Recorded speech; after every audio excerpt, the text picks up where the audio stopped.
All right, let's discuss it now with my guest, Scott Etchison. Scott is the Conservative MP in Ontario, and I'm very pleased to welcome him to the show. Scott, thanks a lot for coming on today. Thanks for having me, Mike. You bet. I appreciate it a lot. Okay, when you first heard about this idea, let's buy up thousands of these empty condos, turn them into affordable housing. What was your first reaction here? Is this a housing solution or a housing bailout? Yeah, it's a housing gimmick, really. We need hundreds of thousands of units all across Canada, and the Lower Mainland needs a lot more than 2,200. But effectively, what the Prime Minister said there was that these units are not getting sold because the price is too high, and so they would buy them and then turn them into affordable units. So effectively, what he's doing, along with his buddy Premier Eby, is privatizing profits and socializing losses. So the developers don't have to take a loss, the taxpayer will take a loss. And here's the thing, Mike, we all know that one of the biggest reasons why housing is so expensive in this country, particularly in the Lower Mainland and the GTA, is because of government charges and fees. And so it was particularly rich to watch Gregor Robertson, the current Minister of Housing, standing there grinning while they're making this plan. Because when he was mayor of Vancouver, they raised the local charges on new homes by over 140%. You know that, like in a home, in like a condo, for example, in Vancouver right now, the government fees can be almost $180,000 now on that condo unit. So there's Gregor Robertson who jacked up these fees. The city's made millions of dollars on these units because the developer has to pay things like development charges and that kind of thing up front. Now they're going to use taxpayers' dollars to buy them out. Okay, what do you think should happen instead? Like, instead of buying up these condos that are just sitting there empty, do you think that these developers should just be allowed to go bankrupt or go into receivership? Like, what's a better way to deal with this? Well, a market correction, a price correction should be allowed to happen, number one. And number two, what we should be doing in this country is what Pierre Poilievre and Scott Etchison have been saying for years now, is that we need to dramatically reduce the cost of government on the construction of new homes. If we can reduce the burden of government on that new home construction, if we can dispel this myth that growth pays for all growth and then some, we can make it cheaper for people to buy homes. The builders can start building again, and people can afford to buy homes. Government needs to get out of the way, not continue to manipulate the market like they've been doing for decades.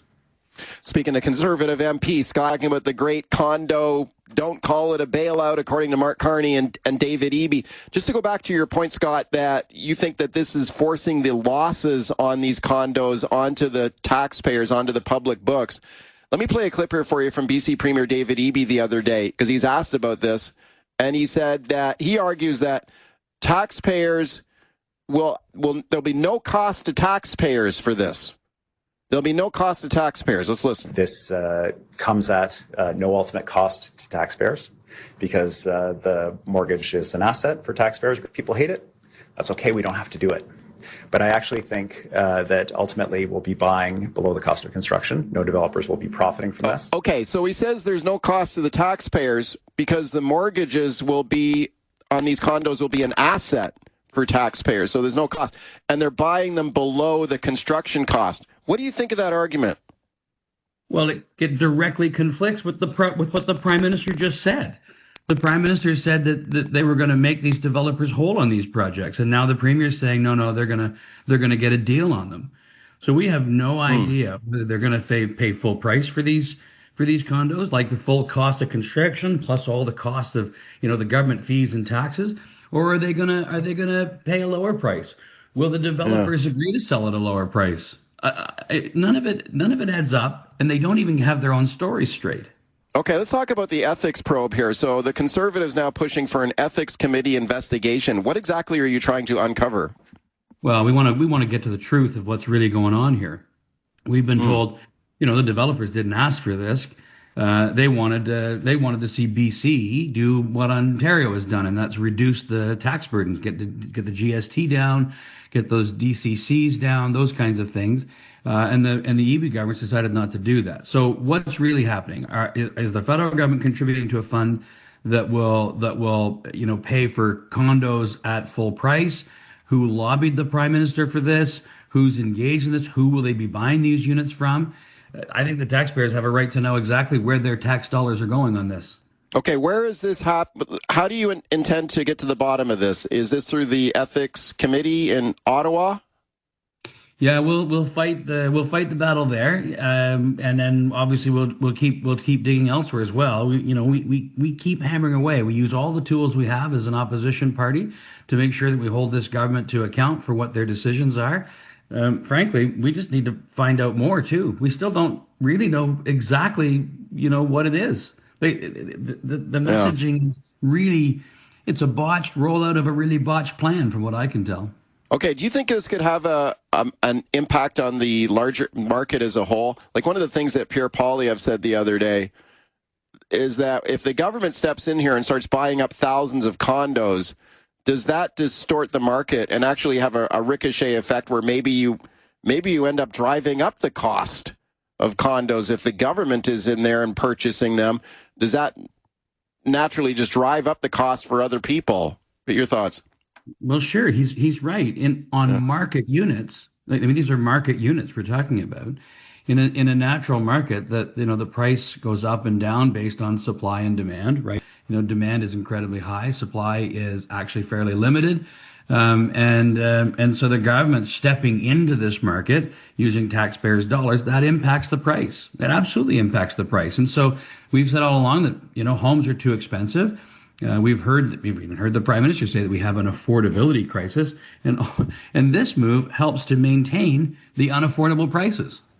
Yeah, is there any evidence that Carney was lobbied by developers to do this? I mean, you just mentioned that. We heard Pierre Poilievre there say that this is a bailout for Carney's developer friends.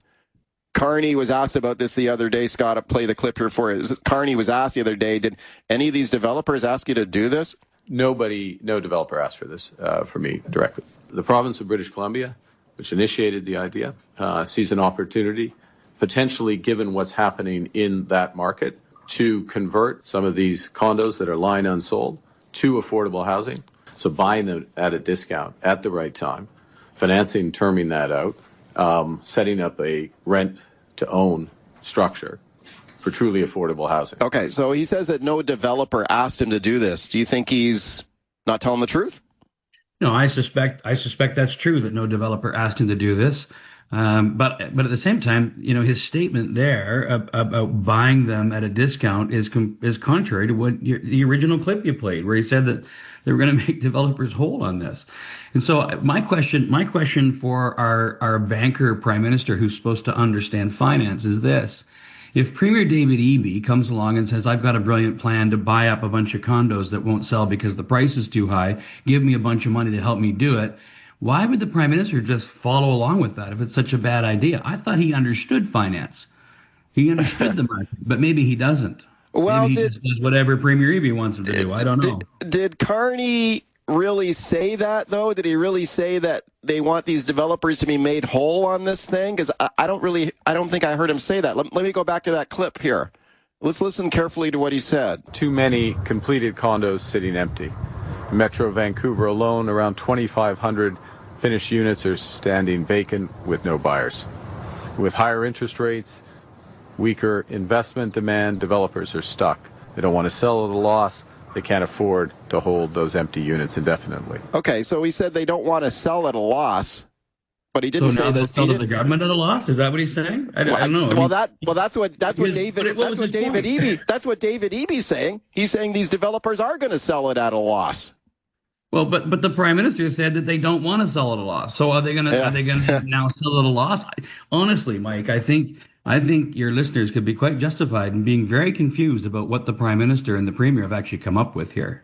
Okay, when do we expect the Federal Ethics Committee to start digging into this now?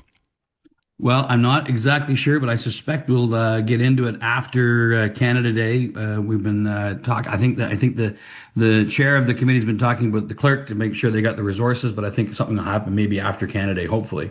Okay, we're following it closely. Scott, thanks a lot for coming on to talk about it today. Thanks, Mike.